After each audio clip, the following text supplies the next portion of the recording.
നിങ്ങൾ എനിക്ക് വോട്ട് തന്നു ജയിപ്പിച്ചാൽ ഈ സർക്കാർ അധികാരത്തിൽ വന്നാൽ ഗാന്ധിജിയെ തള്ളിപ്പറയുന്ന, നെഹ്റുവിനെ താഴെ ഇറക്കുന്ന ആ പാഠപുസ്തകങ്ങളിലേക്ക് നെഹ്റു കയറി വരും, ഗാന്ധിജി കയറി വരും. CPM-കാരാ RSSും നിങ്ങളും തമ്മിൽ ഡീലുണ്ടാക്കിയ PM ശ്രീ എന്ന പദ്ധതി വലിച്ചു ചവറ്റുകൊട്ടയിലേക്ക് ഞങ്ങൾ എറിയും. പിന്മാറാമെന്ന് കേന്ദ്രമന്ത്രി പറഞ്ഞിട്ടുണ്ട്. നിങ്ങൾ പിന്മാറും? നിങ്ങൾ കുറച്ചുകൂടെ ഉറക്കത്തിൽ പറഞ്ഞാൽ കേന്ദ്രമന്ത്രി പിന്മാറും. ഞാൻ പറഞ്ഞ മാറ്റി തീരുമാനം മാറുമോ? ഞാൻ ചോദിച്ച തീരുമാനം മാറുമോ? അതല്ലേ ഞാൻ പറഞ്ഞ സംസ്ഥാനങ്ങൾക്ക് പിന്മാറാമെന്ന് പറഞ്ഞല്ലോ. നിങ്ങൾ പിന്മാറും? ഞാൻ പറഞ്ഞത് എന്താണ് സഹോദര? ഞാൻ പിന്മാറോ ഇല്ലെന്ന് തീരുമാനിക്കാനല്ലേ സബ് കമ്മിറ്റി ഉണ്ടാക്കി. നിങ്ങൾക്ക് വേണമെങ്കിൽ മതി, വേണ്ടെങ്കിൽ വേണ്ട. PM ശ്രീ നടപ്പിലാക്കണമെന്ന് കേന്ദ്രത്തിന് യാതൊരു നിർബന്ധവും ഇല്ല. എന്നാലും പൂക്കി മന്ത്രിക്കും പരിവാരങ്ങൾക്കും PM ശ്രീ ഇല്ലാതെ പറ്റില്ല. മനസ്സിലാക്കണം. വലിച്ചു കീറി ചവറ്റുകൊട്ടയിൽ എറിയാനിരുന്നവരാണ് ഇപ്പൊ ചവറ്റുകൊട്ടയെന്നും വാരി വലിച്ച് നക്കാനിരിക്കുകയാണ്.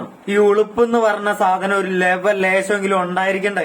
ഇപ്പൊ KM ഷാജിയൊക്കെ ഓരോ കാര്യങ്ങൾ പറഞ്ഞ് ബലിപ്പിക്കാൻ പെടുന്ന പാട് കാണുമ്പോ അന്ന് എന്റെ തന്ത വേറെയായിരുന്നു, ഇന്ന് എന്റെ തന്ത വേറെയാന്ന് പറഞ്ഞ പോലെയാണ് കാര്യങ്ങളൊക്കെ. എന്തു പറഞ്ഞാണ് ജയിച്ചതെന്നെങ്കിലും ഒന്ന് ഓർക്കണ്ടേ? അത് ഓർക്കാനുള്ള ബോധമെങ്കിലും അണികൾക്ക് വേണ്ടേ? അതുമില്ല. മനസ്സിലാക്കുക. കേരളത്തിന്റെ വരുമാനം കൂട്ടാനോ കേരളത്തിൽ ഡെവലപ്മെന്റ് കൊണ്ടുവരാനോ ഇവന്മാര് ശ്രമിക്കില്ല.